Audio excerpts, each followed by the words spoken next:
Let me take the camera a little bit closer, so to change a little bit, because up to now it was almost everything in the same position. This is a homemade thing, so there's no problem. But the final part of it, Zerka, there is something that you call adjunctive methods. Adjunctive. Adjunctive methods. What do you mean by adjunctive? Art, dancing, music, art. Those are all adjunctive methods. Adjunctive methods. Either you can even use dream figures for the art, for instance, or let me see what your world was like in a drawing or in a sculpture, or all this. Yeah? But and you mentioned 6. You started with hipnodrama. Yeah, that's doing psychodrama under the process under the hypnotic process. I was hypnotized once because I was working on my phantom limb, and I saw for the first time my phantom limb under hypnosis. Visually saw it. So then you do psychodrama while in that state. Mm-hmm. Well, then you have psychodramatic shock. Yes, my husband did that with a patient who was being very wild, and he stopped her. That's kind of a shock. Stopped her, and he said, "No, you've been doing this now for weeks. You can't do this anymore." So he shocked her out of it, out of that wild, hallucinatory phase, because she had been worked on it for weeks. He said, "No, that's no longer relevant. Stop." And there is also a psychodramatic shock therapy report in one of the early journals of sociology, how he worked with the patient on shock therapy.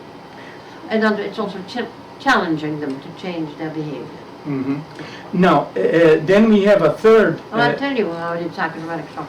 There's a young man, psychologist, who brings his younger brother to me because he's a terrible problem. He lives with his parents, but the fact is that his parents are aging and they're moving from New York to Florida. They've sold their house in which the younger brother lives, who's very dependent, and they are moving in 2 weeks to Florida. And he has refused to find another place for himself. So I said, all right, I understand. It's now 2 weeks from now, your parents have gone. You're standing on the street with your suitcase. Where are you going to go? Yeah. It worked. It shocked him into the realization he has to do it. But it was shock therapy in a gentle way. But realistically, they're not here anymore.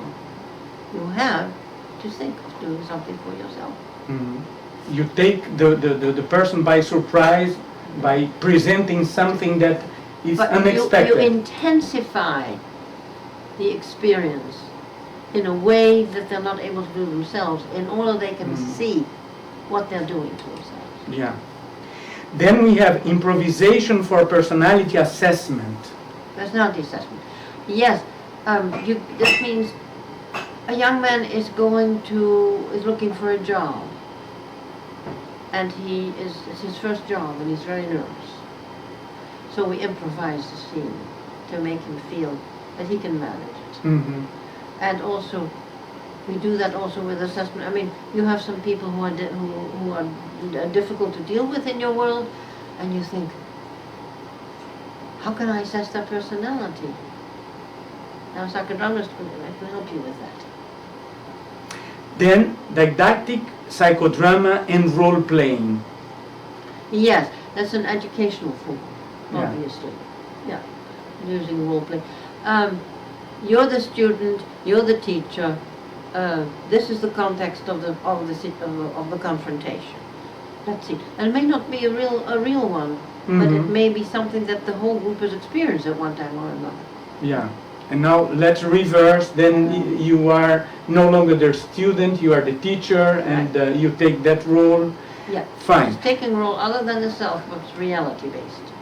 Then there is something here, psychodrama combined with narcosynthesis, LSD, Oh yes, etc. that's using the various drugs. Actually, it didn't work with LSD. Narcosynthesis is when they used to put people under medication. Mhm. We had insulin shock.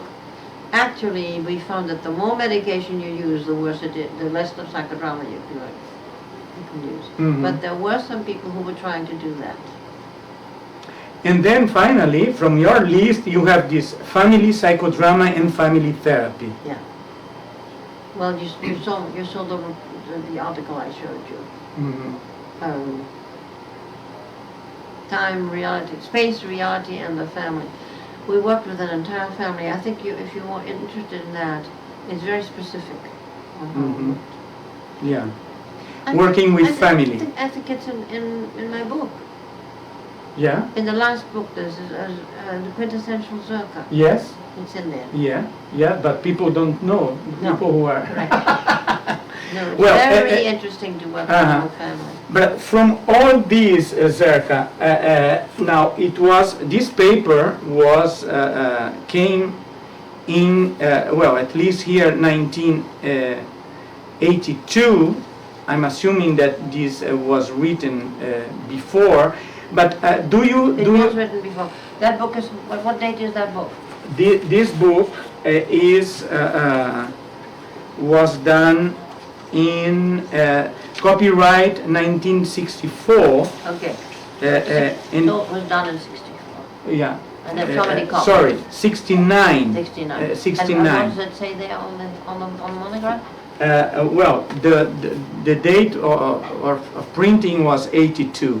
So that was later. Yeah.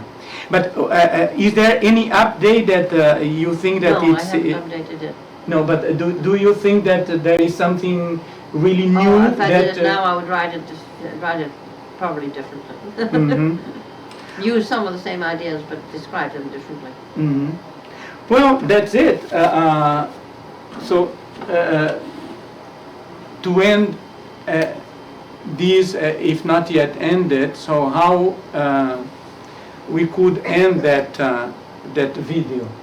Yeah, on what? How could we end the final part of the Okay, video? well, all I can say is I'm not assuming you can use all these methods. This is strictly for teaching purposes. Mhm. Yeah. Right? Good?